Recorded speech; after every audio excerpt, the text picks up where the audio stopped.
Yang mana tak ada anak tu, kau bahagialah dengan pasangan kau. Kau luangkan masa dengan pasangan kau, gembiralah dengan pasangan kau. Sebab apa? Kita tak ada anak ni, Allah telah berikan satu nikmat yang di mana kau akan rasa nak berkepit je dengan pasangan kau. Kau akan rasa nak pergi ke mana-mana berdua je lah. Macam baru kahwin lah, rasa berkepit je.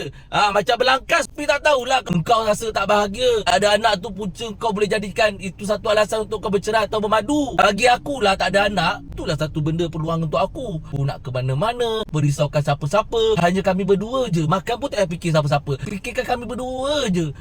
Ke mana-mana pun berdua je. Orang kat luar tak duduk dalam poket aku, tak duduk dalam kasut aku, tak duduk dalam rumah aku. Tak payah tanya ada anak ke, bila nak ada anak. Tak payah.